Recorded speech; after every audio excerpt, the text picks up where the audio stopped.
Stop waiting for the perfect moment because it's a lie designed to keep you weak. Most people are dying at 30 and being buried at 80 because they're addicted to the drug of someday. If you want to own your life, you have to stop negotiating with your excuses and start demanding a standard of absolute discipline, because the only thing standing between you and the life you crave is the work you're currently avoiding. Think about a bridge for a second. It is a structure designed to carry you over a gap that would otherwise be impossible to cross, a canyon of doubt, a river of mediocrity, or a massive divide between the person you are today and the titan you are capable of becoming. Most people stand on the edge of that canyon staring at the other side, dreaming about the gold, the freedom, and the impact. They have the vision, they have the hunger, but they are missing the infrastructure. Discipline is that infrastructure. It is the bridge. Without it, your goals are nothing more than beautiful hallucinations. You have to understand that the distance between a dream and a reality is not luck. It's not who you know, and it's not even raw talent. It is the relentless daily application of discipline. People often view discipline as a form of punishment or a cage that restricts their freedom. That is a massive lie. Discipline is the only thing that actually creates freedom. If you don't have discipline over your time, you are a slave to your distractions. If you don't have discipline over your body, you are a slave to your impulses. If you don't have discipline over your mind, you are a slave to your fears. The bridge of achievement is built one brick at a time, and those bricks are the boring basics. It's the stuff no one sees. It's the extra hour of study, the early morning workout, the thousandth repetition of a skill when you're bored out of your mind. We live in a world that is obsessed with the hack, the shortcut, and the overnight success. But you can't hack the bridge. You can't jump a 3-mile canyon in 2 steps. You have to lay the foundation. Every single time you choose to do what is difficult over what is easy, you are strengthening the cables of that bridge. You are telling your subconscious mind, I am the commander here. When you execute on the basics with relentless consistency, you create a momentum that becomes an unstoppable force. Success is the natural byproduct of a disciplined life. It's not an accident, it's an outcome. You don't find success, you build the path that leads directly to it. If you want to cross over into that life of peak performance and massive contribution, you have to stop looking for a secret door and start building your bridge with the steel of self-control and the concrete of consistency. You have to understand a fundamental truth about the human psyche. Your feelings are a terrible leader. If you wait until you feel like doing the work, if you wait for the mood to strike you, or if you wait for some magical burst of inspiration to carry you through the fire, you have already handed over the keys to your kingdom. Most people are drifting through life as slaves to their emotional states. They say they want the body, they want the business, they want the relationship, but the moment they feel tired, the moment they feel bored, or the moment they feel a little bit of social pressure, they fold. They negotiate with their goals. But winners operate on a completely different frequency. They don't live by their feelings, they live by their feelings. They live by their standards. A standard is a non-negotiable floor for your behavior. It is the identity you hold for yourself when no one else is watching and when the world is giving you every excuse to quit. Think about it. If your standard is I show up regardless, then the weather doesn't matter, your energy level doesn't matter, and your vibe doesn't matter. You do it because that is who you are. This is the shift from should to must. We all have a list of things we should do. I should eat better.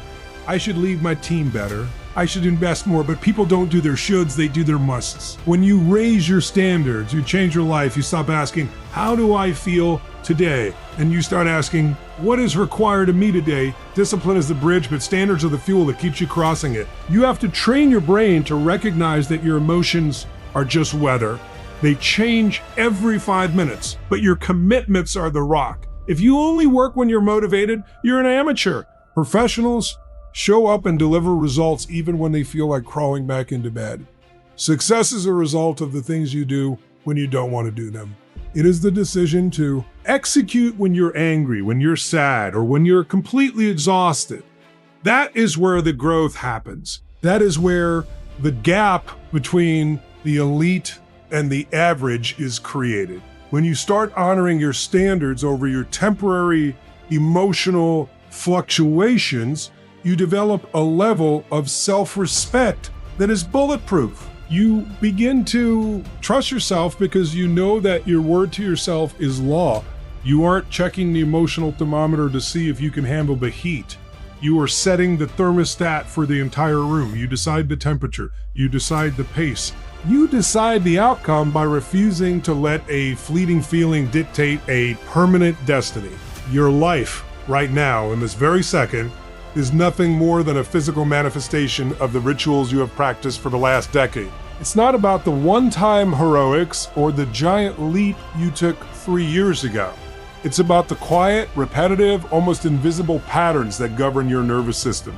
Most people are sleepwalking through rituals of distraction, rituals of hesitation, rituals of settling, and then they wonder why their bank account, their body, or their relationships are in a state of decay.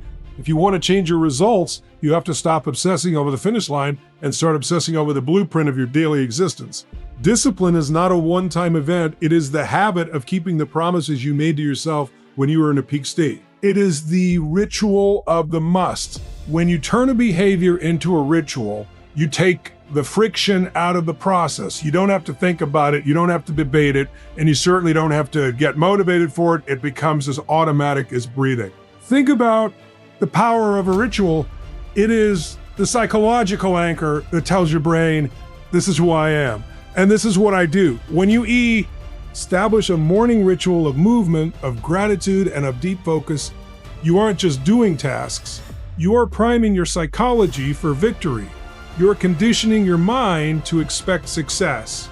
Most people have a ritual of hitting the snooze button, which is essentially a ritual of starting the day with a defeat, telling their subconscious that their dreams can wait another 10 minutes for a bit of comfort. But when you replace that with a ritual of discipline, you create an upward spiral that feeds on itself. Rituals are the tracks that the train of your life runs on. If the tracks are crooked, it doesn't matter how powerful the engine is, you're going to end up in the ditch. To master your life, you must audit your rituals with brutal honesty. What are you doing in the first hour of your day? What are you doing when you face a setback? What are you doing with your health every single afternoon? If those rituals don't align with the identity of the person you want to become, you are fighting an uphill battle you will eventually lose. Discipline is the architect and rituals are the bricks. By automating the hard things through ritual, you free up your mental energy to play at a higher level. You stop wasting willpower on the basics and start using it for the breakthroughs. You have to fall in love with the process of the ritual, recognizing that every time you execute that pattern, you are casting a vote for your future self. It is the ultimate form of self-love to give yourself a structure that guarantees your growth. You are the creator of your patterns, and those patterns will eventually become the creator of your destiny. Gemini said you have to realize that every single moment of your life, you are making a choice between two different types of pain. There is no such thing as a pain-free existence. If you're looking for a life where you never have to sweat, never have to struggle, and never have to push yourself past your limits, you are chasing a ghost. It doesn't exist. The only real choice you have is which weight you are willing to carry. You can choose the weight of discipline, which is sharp, it is immediate, and it is uncomfortable in the short term. Or you can choose the weight of regret, which is a slow, agonizing, soul-crushing burden that lasts for a lifetime. One of these weights weighs ounces while the other weighs tons. When you choose discipline, you are paying the price up front. You're saying, I'm going to take the hit now so I can own the future. You're choosing the pain of the early morning, the pain of the extra rep, the pain of saying no to a temporary pleasure so you can say yes to a permanent legacy. That pain is actually a gift because it is the forge that tempers your character. But the alternative is the most dangerous poison known to the human spirit. The weight of regret is what happens when you look back 5, 10, or 20 years from now and realize you had the potential, you had the heart, you had the opportunity, but you traded it all for a little bit of comfort. You traded your destiny for a nap. You traded your greatness for fitting in. Regret doesn't just hurt, it haunts. It's the what if that keeps you up at night when the world is quiet. It's the realization that the version of you that could have been is standing right in front of you and you have nothing in common with them. Discipline is a heavy lift today, but it gets lighter every time you do it because you're building the muscle of the soul. Regret, however, only gets heavier. It compounds, it grows until it's a mountain you can no longer climb. You have to stop viewing the hard work as the enemy. The hard work is the enemy. fee for the life you want. When you embrace the short-term pain of discipline, you are literally buying back your future freedom. You are investing in a version of yourself that is powerful, certain, and free. Most people are trying to avoid all pain, and in doing so, they ensure they will experience the greatest pain of all. You must be smarter than that. You must be bolder than that. You have to decide right now that you would rather suffer the temporary sting of self-denial than the permanent agony of, I wish I had. Success requires you to be a warrior who is willing to bleed a little bit in the practice session so you don't have to collapse in the arena. You have to choose your pain wisely, because one will make you a master and the other will make you a prisoner.